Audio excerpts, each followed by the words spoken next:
What's up guys, welcome back to Art by Flan. This week we have some more traditional art for you guys, a little colored pencil action going on. I think the last video I did was Copic markers, but I'm pretty sure you guys will get real tired real quick of seeing me do black and white Copic pieces. So we're moving on to some color, which, thinking about it now is kind of silly because this piece has a lot of black and white in it. So yeah, we're just doing a simple little chibi-ish picture, whatever, of my character Jaku. She's probably my oldest character. Like, she is derivative of the very first OC I ever made, which was some self-insert Mary Sue nonsense that I made as a, preteen, teenager, whatever. But she's definitely evolved into kind of her own character, which, if you're young and you have a lot of characters and people are telling you, oh, they're self-inserts, blah, blah, blah, there's nothing wrong with that. Like, everybody starts somewhere, and I'm sure at one point in time they had those characters too. So you eventually grow out of it and start making your own OCs or, things like that. And it's really fun to see, to look back on who she was when she was first created and who she is now. And I'm really happy with who she is now.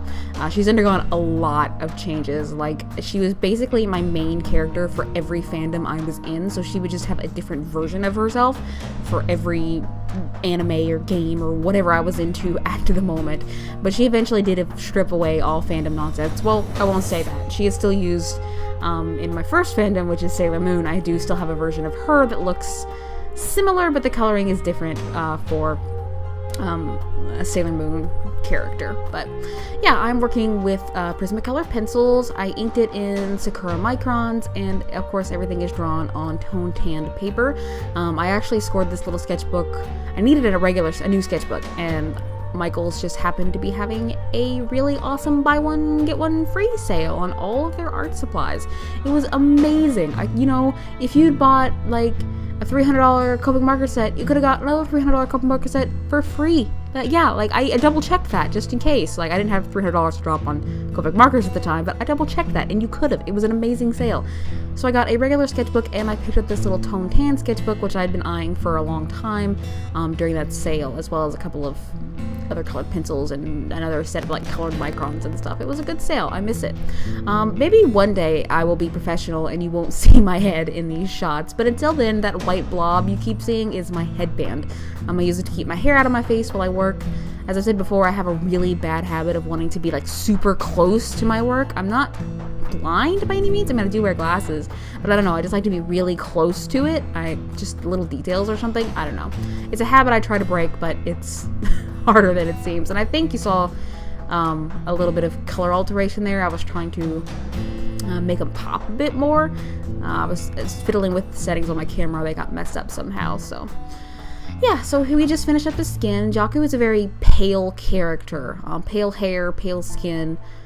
She is derivative, I guess, based on the goddess of witchcraft and necromancy and ghost, Hecate from Greek mythology. So that's sort of where her inspiration comes from and her kind of aesthetic. Her name has been Jaku for so many years. It was actually my name on DeviantArt for a while until I changed it to Flan, but I can't bring myself to change her name. Even if she is supposed to be, a representation of the goddess Hecate and all of that, I can't bring myself to change her name and call her something else.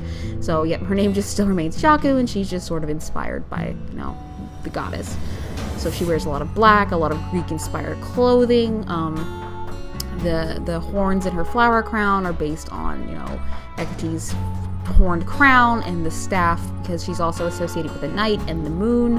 Her staff's got a moon on it, and a couple of candles to represent the two torches that Hecate is often depicted carrying to sort of light the way for ghosts back into the land of the living from the underworld. And for a long, long time, Jaku has been associated with Greek underworld gods. She used to be derivative of Hades, like a female Hades character of mine, but as I got older, I realized that unconsciously how I created her and her story, she perfectly synced up with Hecate, and I was like, oh my gosh, you know. So her look changed a bit to match, and you know what she does and who she is sort of changed to match as well. So if you see me draw her, normally she'll be like in Greek inspired clothing. If you see me in modern day, she's got that modern witch aesthetic you see on Tumblr a lot. If you don't, I recommend looking at it. It's really fun. But yeah, and I'm really happy with where her design is these days, and it just shows you know, how much a character can grow over the years. Like I said, she's probably my first OC, and I can still remember her very first design, like the very first time I drew her and she was supposed to be my character. She literally just looked like Sailor Moon with shorter pigtails. Of course, I couldn't really draw at the time, and I was just doing what I knew best, and that's sort of what she looked like. But obviously she does not look like that anymore, and I was probably, what, 11 when I did that? No, younger than that. Maybe 7 or 8. I was 7 or 8. So she's been around a long time, considering I'm 26 now. But yeah, I'm really sort of happy with how this came out. I tried recording this sketch, but I don't know what it is about recording myself sketching. I can't loosen up enough to sketch on camera. So I don't know if I'll ever record myself sketching on camera. But I'll always definitely try to record line art and coloring, obviously. But yeah, I started sketching this on camera and it just wasn't working, so I was like, okay, I'll just shut off the camera, and I instantly ended up with something I was much, much happier with. So yeah, I don't know what it is about drawing on camera. I feel like it has to be good, solid stuff or something. I don't know. And I know, you know, that nobody would care to see and they might even enjoy to see my messy, sketchy stuff, but I don't know, I just can't get myself to relax enough to enjoy sketching on camera. So I'm moving on to her hair. As you can see, there is a lot of black in this picture. You know, for somebody who said, you guys didn't want to see another black and white Copic drawing, here I am doing a black and white colored pencil drawing. So, you know, take that with a grain of salt. And again, that white blob is my head. Like I said, maybe one day I'll be professional enough to not have my head in the shot, but until then, you know, you guys can enjoy whatever color headband I'm wearing that day to keep my hair out of my face, because it drives me bananas. Her hair is really, really pale blonde, and I do her digitally, but it was really hard for me to sort of capture that with my limited colored pencil palette. Like, I don't have a good, you know, I don't want to make her hair too yellow, you know what I mean? I like, she has a really pale blonde base color, and I didn't want to make it too yellow and get, you know, stand out against every other color I got going on. So I ended up shading her hair in gray, which I think it turned out okay. It definitely looks better digitally than it does traditionally, but I'm really, really happy with the outcome of this picture. And I thought about doing a digital piece and maybe putting it up as stickers or a print or something on my store, which, by the way, I do have a store. I'll put a link to that in the description. And there's not much there now, but it's just a little something I opened because it's one of those things where I figure, hey, if I, you know, I told myself, well, nobody would buy anything. Well, they're not going to buy anything if I don't open the damn store, and I might be surprised. So yeah, in the link description, you'll find a link to my Redbubble store, where you can find a couple of things, mostly prints, and a couple of stickers there that you can pick up if you like.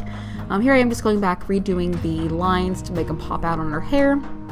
I've tried doing this with my microns again, but they just don't work very well with colored pencil, and so I was wondering maybe if I got some fixative or something to give it more tooth, if they would work better.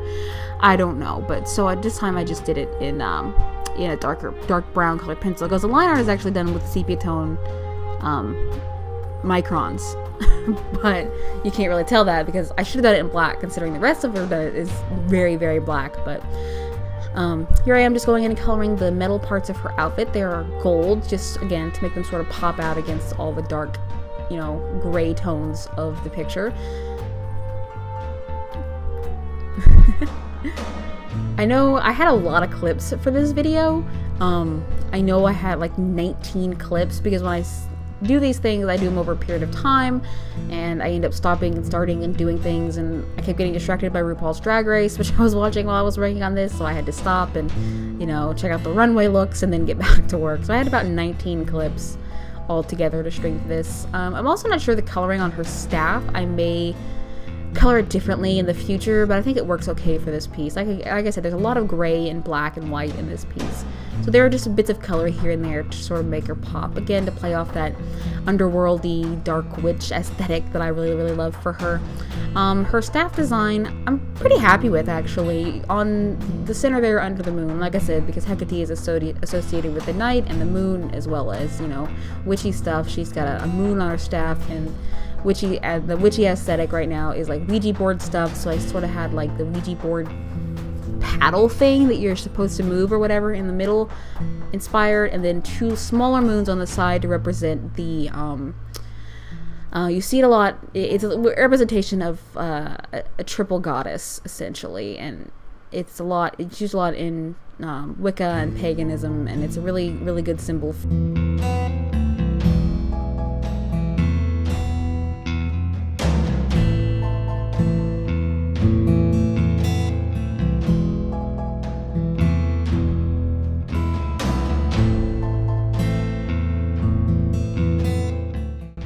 We should be shifting into the final piece here. If you like what you see, don't forget to click that like button and leave a comment down below. And hey, if you want to see more, don't forget to click that subscribe button. Thanks so much for watching. Bye-bye.